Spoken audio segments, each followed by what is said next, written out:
यह वीडियो हिंदी विषय के चतुर्थ सेमेस्टर के प्रथम प्रश्न पत्र पर आधारित है।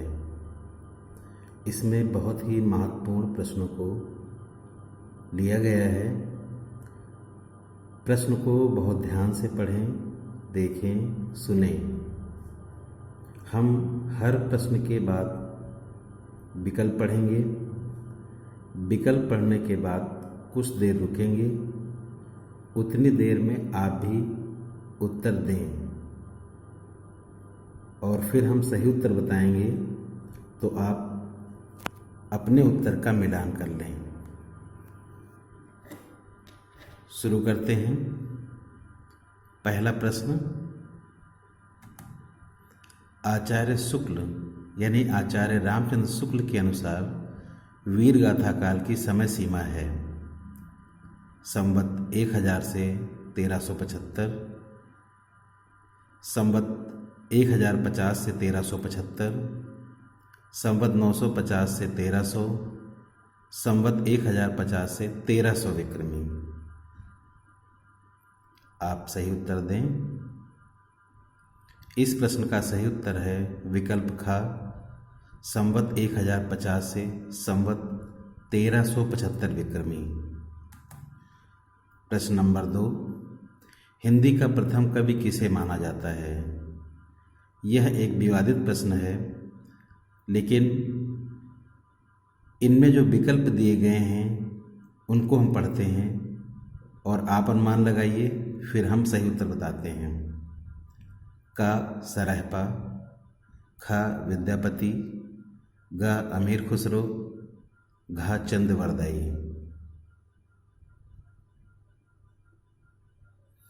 तो इस प्रश्न का सही उत्तर है सरहपा। विकल्प के आधार पर सरहपा इसका सही उत्तर है। प्रश्न नंबर 3, आदिकाल का नामकरण कौन असंगत है? यानी यहाँ 4 नाम दिए गए हैं, इनमें से एक नाम और उसके नामकरण कर्ता गलत हैं। विकल्प देखिए, आदिकाल हजारी प्रसाद द्विवेदी, चारण काल राम कुमार वर्मा, वीर गाथा काल महावीर प्रसाद द्विवेदी, सिद्ध सामंत काल राहुल सांकृत्यायन। शायद आप इस प्रश्न का उत्तर दे चुके होंगे। इसका सही विकल्प है जो असंगत है ग वीर गाथा काल महावीर प्रसाद द्विवेदी। वीर गाथा काल आदिकाल को रामचंद्र शुक्ल ने कहा है। प्रश्न नंबर 3 के बाद चौथा देखते हैं। हिंदी की प्रथम रचना है श्रावकाचार, राउल बेल, चंदन बाला रास, पृथ्वीराज रासो। सही उत्तर आप बताइए। इस प्रश्न का सही उत्तर है श्रावकाचार। हिंदी की प्रथम रचना श्रावकाचार है और इसके लेखक हैं आचार्य देवसेन। प्रश्न नंबर 5, निम्न में कौन असंगत है?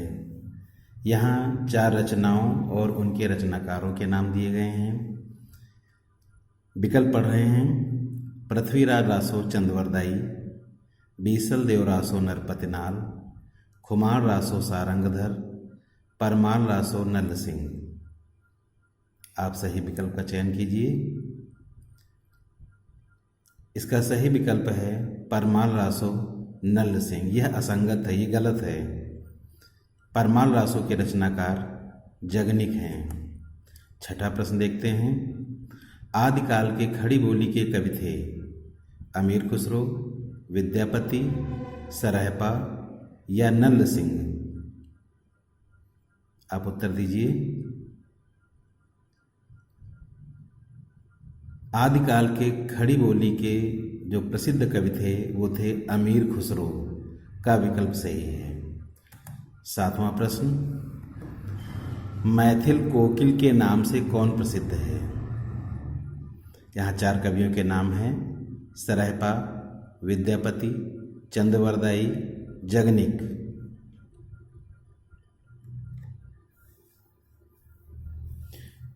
इस प्रश्न का सही उत्तर है विद्यापति।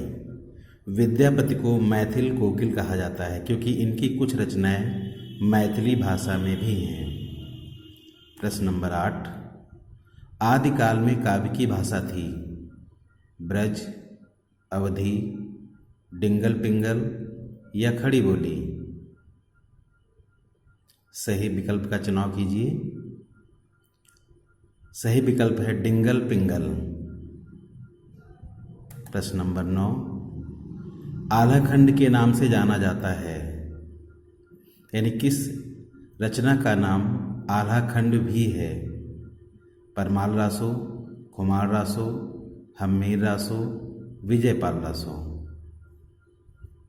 इस प्रश्न का सही उत्तर आप दीजिए। हम बताते हैं, सही उत्तर है का परमाल रासो। परमाल रासो को आल्हाखंड या आल्हा के नाम से जाना जाता है। प्रश्न नंबर 10, ज्ञानाश्रयी शाखा का कौन सा कवि इनमें से नहीं है? प्रश्न को जरूर ध्यान से सुनिए। कौन सा कवि ज्ञानाश्रयी शाखा का नहीं है? नानक, दादू, रैदास या रसखान?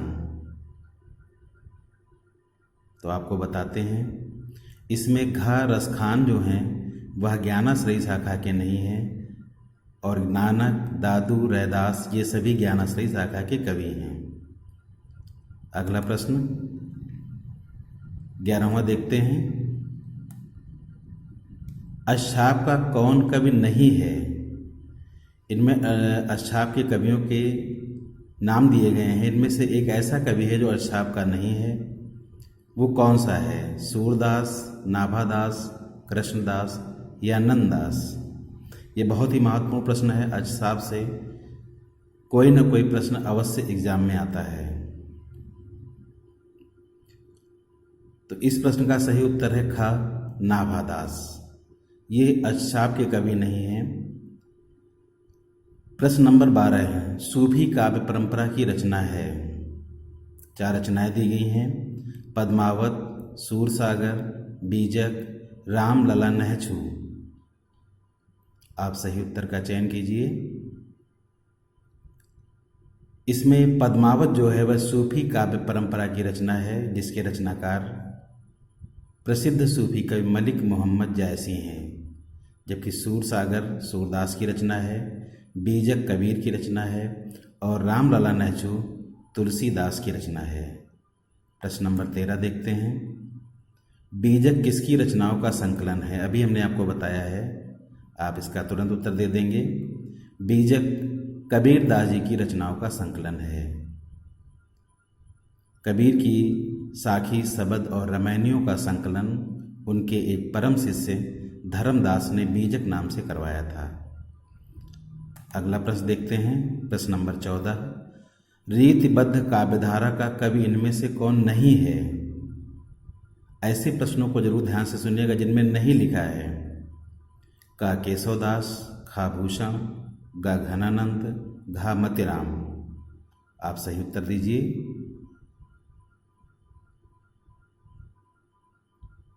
इसमें गा जो उत्तर है सही है, गा विकल्प। घनानंद जो है वो रीतिबद्ध काव्यधारा के कवि नहीं है, वह रीति मुक्त काव्यधारा के कवि हैं। अगला प्रश्न देखते हैं। 15, लक्षण ग्रंथ किस काल से संबंधित हैं? यानी किस काल में लक्षण ग्रंथों की रचना की गई? आदिकाल, भक्तिकाल, रीतिकाल या आधुनिक काल? आप उत्तर दीजिए। इसका सही उत्तर है रीतिकाल। और रीतिकाल में भी जो रीतिबद्ध काव्यधारा है उसी में लक्षण ग्रंथों का निर्माण किया गया था। अगला प्रश्न, हिंदी का प्रथम नाटक है। यह भी प्रश्न विवादित है, लेकिन विकल्प के आधार पर इनमें जो 4 विकल्प दिए गए हैं इनमें आपको चुनाव करना है। पहला है चंद्रगुप्त, दूसरा है नहुस, तीसरा है रक्षाबंधन और चौथा है आन का मान। आप सही प्रश्न का सही उत्तर दीजिए। इसका ख उत्तर सही है, नहुस। यह हिंदी का प्रथम नाटक माना जाता है और इसके रचयिता भारतेंदु हरिश्चंद्र के पिताजी गोपाल चंद्र गिरधर दास जी थे। अगला प्रश्न देखते हैं। बिहारी हैं, बिहारी इनमें से किस धारा से जुड़े हुए, किस संप्रदाय से जुड़े हुए कवि हैं? रीतिबद्ध, रीतिमुक्त, रीतिसिद्ध या इनमें से कोई नहीं? सही उत्तर दीजिए। तो जो बिहारी हैं वो गा श्रेणी में आते हैं, रीति सिद्ध कवि हैं। अगला प्रश्न, रीति मुक्त कवि कौन है? इसमें पूछा गया है कौन ऐसा कवि है जो रीति मुक्त है? बिहारी, ठाकुर, चिंतामणि या भिखारी दास? इसका ख विकल्प सही है, ठाकुर। रीति मुक्त कवियों में 4 कवियों के नाम मुख्य रूप से आते हैं, घनानंद, बोधा, आलम और ठाकुर। तो ख विकल्प सही इसका। अगला प्रश्न देखते हैं। समस्या पूर्ति किस काल की प्रमुख प्रवृत्ति रही है? आदिकाल, द्विवेदी युग, छायावाद या भारतेंदु युग? सही उत्तर चुनिए आप। जी हाँ, इसका घ विकल्प सही है, भारतेंदु युग। भारतेंदु युग में समस्या पूर्ति प्रमुख प्रवृत्ति रही है। इस वीडियो का अंतिम प्रश्न, कैवचन सुधा के संपादक थे। कैवचन सुधा एक पत्रिका है जिसके संपादक कौन थे? भारतेंदु, प्रताप नारायण मिश्र, बालकृष्ण भट्ट या राधा कृष्ण दास?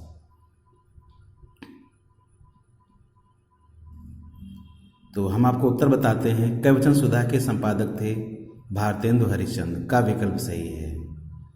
इनके द्वारा और जो संपादित पत्रिकाएं हैं वह हैं हरिश्चंद्र मैगजीन, हरिश्चंद्र चंद्रिका और बाला बोधिनी। तो साथियों, यह प्रथम वीडियो है और उम्मीद है कि आपको ये पसंद आएगा, और अगर कुछ सुझाव हों तो ज़रूर बताइएगा कि हम कहाँ पे इसमें क्या और अच्छा कर सकते हैं। तो सभी छात्रों से यह आशा है कि वह निश्चित तौर पे इस वीडियो को ध्यान से देखेंगे, पढ़ेंगे और सुनेंगे भी, और इससे जुड़ा हुआ कोई भी प्रश्न अगर परीक्षा में आता है तो आप उसका सही उत्तर देंगे। धन्यवाद।